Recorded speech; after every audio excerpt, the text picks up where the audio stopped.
Hence, we are still in this because we cannot agree on something that is a law. Law should take its course. That is why we are now going to court for legal assistance in this regard. That then puts us in a corner in terms of starting operating tomorrow, because we have taken that decision late this afternoon, and the process of court depends. But our lawyers are busy compiling affidavits and so on, like application that they will submit latest by Friday. Then we will see what happens after that. And the application is to interdict the City of Cape Town and the Provincial Department of Mobility for impounding our vehicles. That is where we are at the moment. But we are still waiting for the minister, meaning the national minister, to come back from the officials of the province, including the premier, and tell us what they have agreed upon. But at the time, at the moment, that is what we have done so far. Hence, I said at the beginning that you might get another news by tomorrow morning or later tonight. But at the moment, that is where we are in terms of the progress with our negotiations. I don't know if my colleague, Mr. Khayan, want to add something. No, I just want to add that while we go public now, we can't wait till tomorrow morning to let the public out there know that we're not operating. So that's why, hence, we will take the decision that we say that we're not going to operate tomorrow until we file the papers in court, because JP's threat out there is that he will impound 25 vehicles for every vehicle that was stoned, burned, or what. So if you add that up, I don't know how many vehicles he's going to impound, and I think that will just throw some oil on the fire, because people is not going to be happy if that should happen. And for that reason, we will rather take the route to court than exposing our members to his intimidation. Lastly, we wanted to sincerely apologize to our commuters out there. We care for them. We know that they are stranded. We really apologize and hope that they will understand. We are doing this for the best of both us and them. As they could see that in the previous years, we've been going on stairway and inconveniencing everyone, including them, but when we come back, we have nothing. But now that we are clear about this legislation, we hope that this will be resolved now and for good. So we really want to apologize to our commuters out there and ask for their patience. Thank you so much.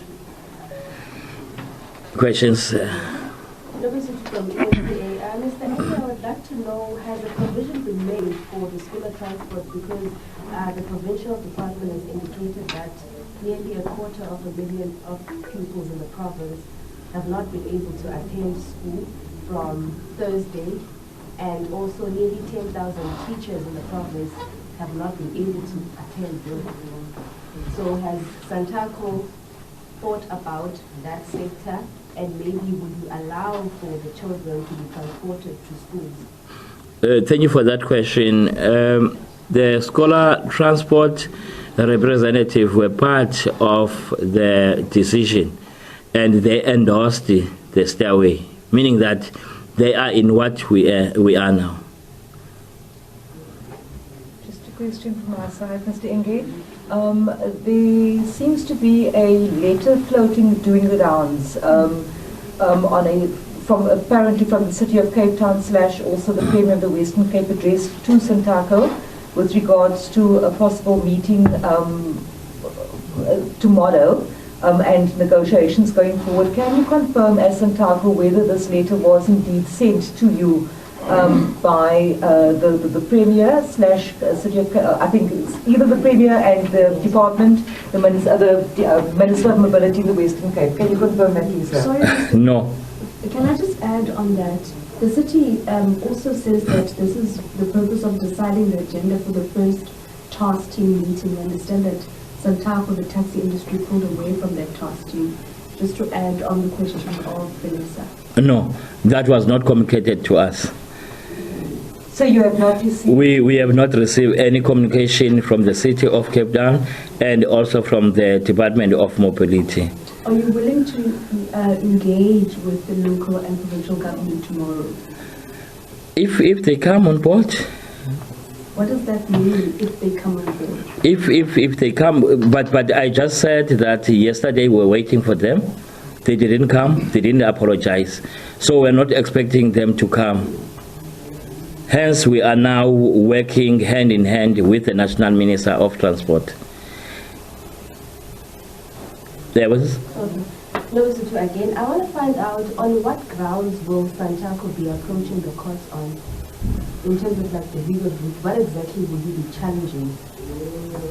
As I have said, that we want to interdict the City of Cape Town and the Department of Mobility in impounding our vehicles. On what grounds? Like which On the grounds that I've already alluded in that as well, because I've said that City of Cape Town drew up conditions mixing the offenses that are in the NLTA and offenses that are in the NRTA, of which those that are in the NLTA are impoundable, and those that are in the NRTA are not impoundable.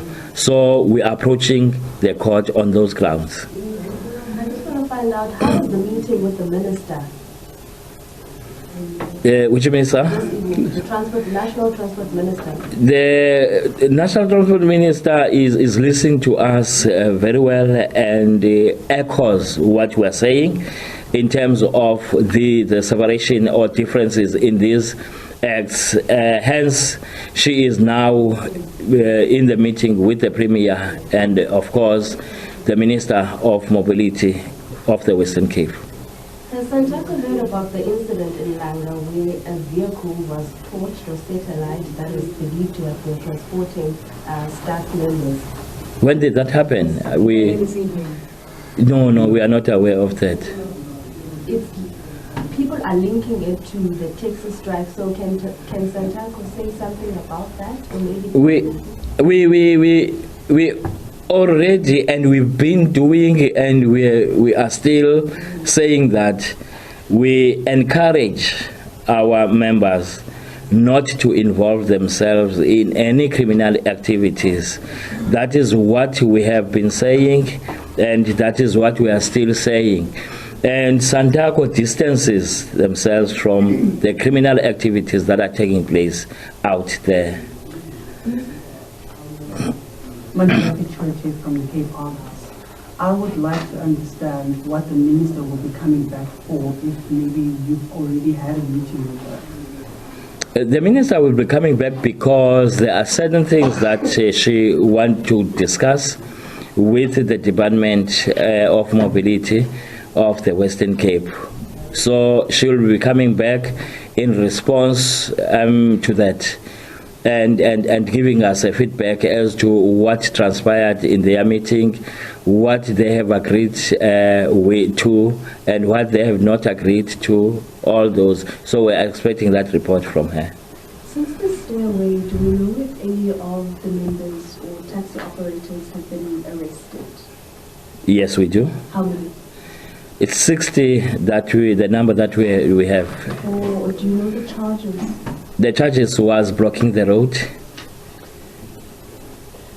I want to understand, SANTACO for a good week now has been distancing themselves from the violence that we're seeing and the protest action and calling on your neighbors to stay at home and not engage. However, a couple of days ago, the arrest of 60 taxi operators. What do you think make out of that?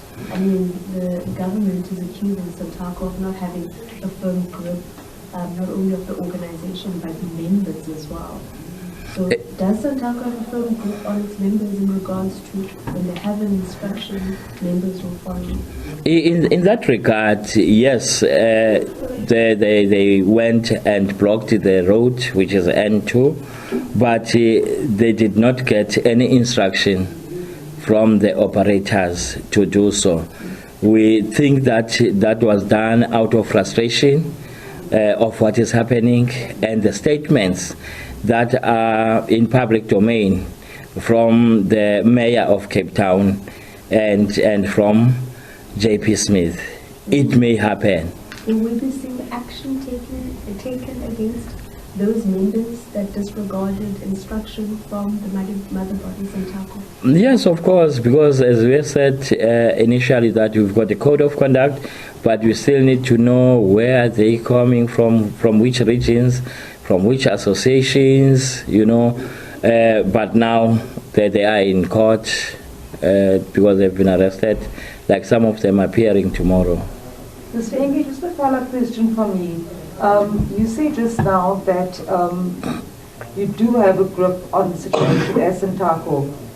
Then you turned around and you said that members, out of frustration, acted contrary to what SANTACO had urged the members to do. So the question is, as the stay away continues, there is no guarantee that your own members are going to adhere to conditions that you are saying you will meet.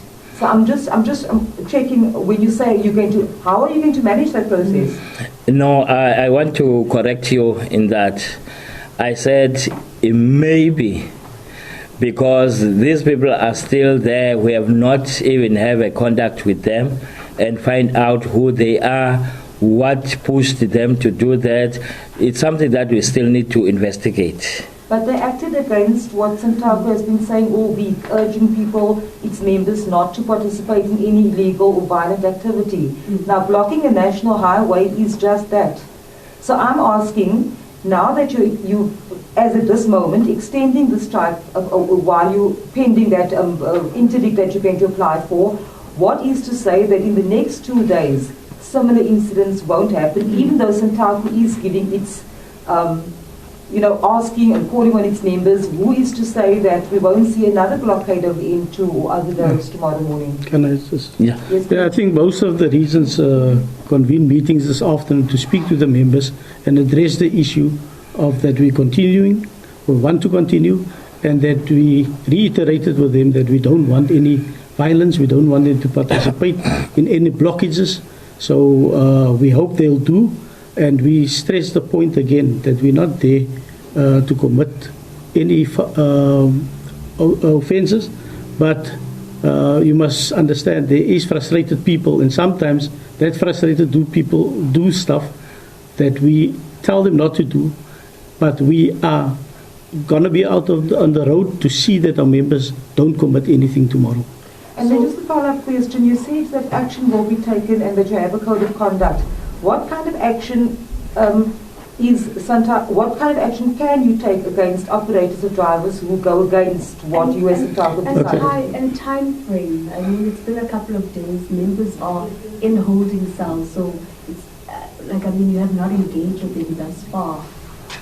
Is there a time frame that action is taken? An investigation, pending investigation? So we've been so busy addressing the issues that we didn't get to any disciplinary actions, and we can only take the disciplinary actions once we have the full story of what happened. But also in cases of disciplinary, the code of conduct which government provides to us will speak to what offences we can and what punishments we can give to our members. Regarding the impounded vehicles a couple of days ago on the M2 that had blocked that road, are you also calling on a local government to release those vehicles, even though the members that blocked the M2 broke the law? No, I think that is a case that we will look at merit, but if there's offence that's impoundable, then it must be impounded. Will you say blocking the M2 in protest is an impoundable No, offence? it's not what I'm saying, it's what the law says. So Well, if the law say that it's impoundable, then it's impoundable. If the law say they must get a fine for it or any other punishment, then that's what the law says, not what I'm saying. So would it be fair to say that you disagree with the minister's statement that those vehicles need to be released by local government with immediate effect? The local minister or the national minister. the national minister was talking about the vehicles that was illegally impounded according to the NLTA. Were the ones that were blocking the road and impounded a couple of days ago, were they illegally impounded? They were illegally impounded because the law doesn't give you the right to impound the vehicle for blocking a road. That's why I say it's what the law says, not what I'm saying. Can I have I find it interesting. I mean, they're arrested. What was the charge again? I just forgot the charge. There's a charge that they're facing for blocking the M2. It's a national road. It's a national road. Yes, they're frustrated, but when I'm frustrated, I don't go in and block the M2. So my question is, those vehicles that were impounded, over 40 vans that disregarded the instruction from SANTACO, are you saying that those vehicles too should be released by local governments? Yes, those vehicles should be released on the basis of the law.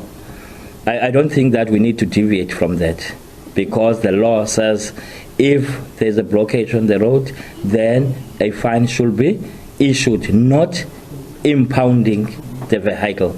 That is the law, which is enshrined in the constitution of the country. Will you be challenging the impounding of those vans?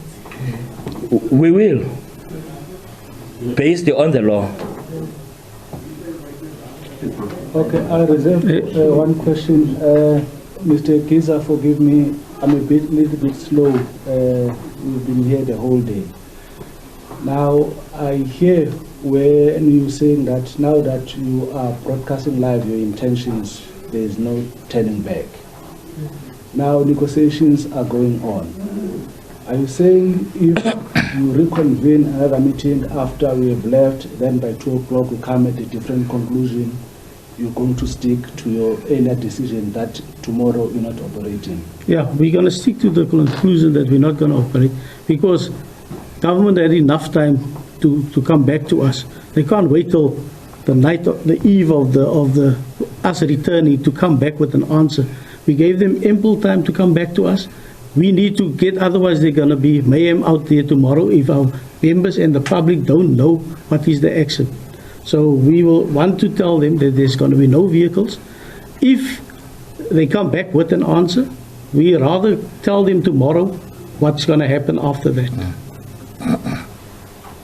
Mr. Manas earlier on described an industry that was on its knees and bleeding. The stay away was supposed to be a week. It's now extended to about 8 days.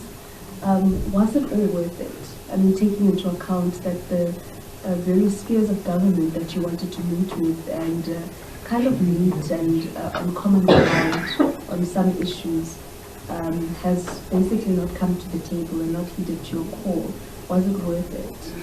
Yeah, it was worth it because it means that we've been exploited, so to speak, by the city of Cape Town and by the Department of Mobility for some years, whereby our vehicles were impounded illegally. So the department and the city of Cape Town, they need to be mindful of that.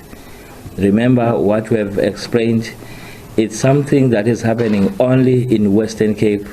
You will never see those conditions in any of the other provinces. We have, in President, I think in 2015, if I'm correct, a bylaw, and about 300 minibus taxis were impounded Bylaw. in the bylaw. I don't know about that. Can I ask the number of what number would satisfy SANTACO? in terms of the vehicles that were illegally impounded to be returned to you guys? What that number? Because I understand you said 6,000 vehicles were impounded, and so how many cars would actually make you say, okay, fine, now we are happy with the city if they were returned to you? I don't think it's a number. If they were illegally impounded, then they was illegally impounded, then they must be released. On So the 6,000? if all of them was impounded illegally, then they must be impounded. Those that are legally impounded, we agree with the city that they must be impounded. So you That's don't- what we've been saying all along. We say that what the Act says, the three offences that the Act prescribed for impoundment, that we don't question that. So do we have a number, an exact We don't have an exact number at the moment. But I found it a bit strange, sir, because you went on a week-long strike province-wide based on a figure of 6,000, as you say, taxis impounded, yet you don't know of those 6,000, one could have been impounded, as you say, illegally. Would that then have made sense if you don't have those figures of which taxis were impounded under? Can I clarify that point? This is what forced us to go on a stairway, because whenever you get the fine will say contrary to conditions of operating license. Every fine, it says contrary. That means therefore that it may happen that all those fines are illegally impounded. And to go back to what the question that was raised on what Amanda said, I want to highlight that for the last 12 months, we have 488 vehicles that have been repossessed only by one institution due to impoundment. And there's 309 vehicles that are in the sheriff now to be repossessed only in June, July. So that alone shows how the impound affects the business out there. Because if your vehicle is impounded and it's in the impound for say 4 days, it is very difficult for that person to recover the installment again, because even the fee that you will pay in order to release that van is huge. You must have plus minus 10,000 rand in order to release that van. The city says that there's a simple solution, and that's to pay the fines. Do you not think that this whole situation could have been avoided by members paying their fines when they're supposed to? Yeah, everybody must pay their fines. And I'm quite sure that when people don't pay their fines, they get a summons to appear before the court. And if that don't happen, the court has all the right to imprison that person. So what we see is happening, that they don't issue the fines anymore to the drivers, because they found out that they don't collect the fines. That's why there's no revenue for the city on that fines.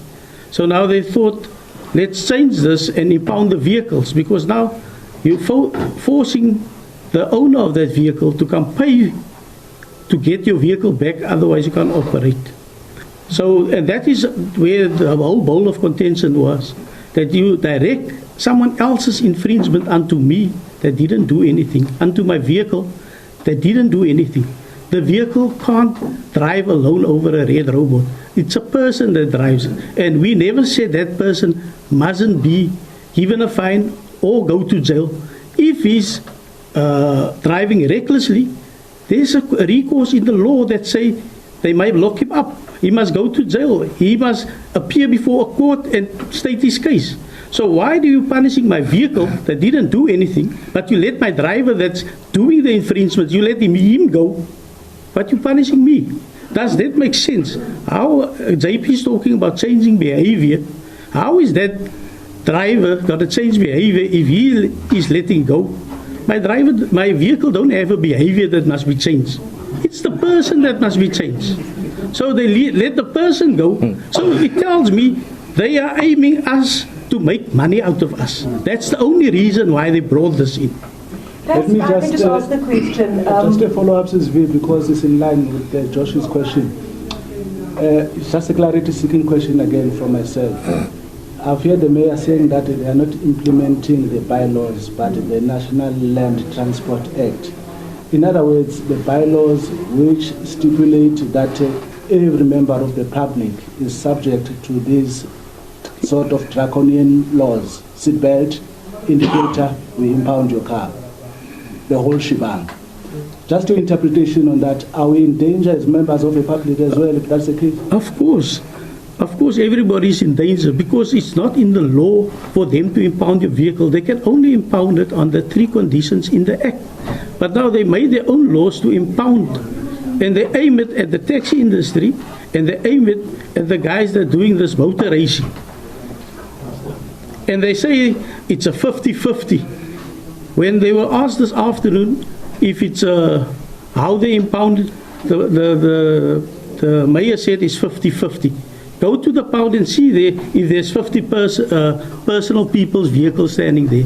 It's just taxis and Ubers and other vehicles that's standing there. There's no personal vehicles standing there for impoundments on their bylaws. Can I take this opportunity and thank you so much because we need to attend to the minister now. She has arrived. Thank you so much.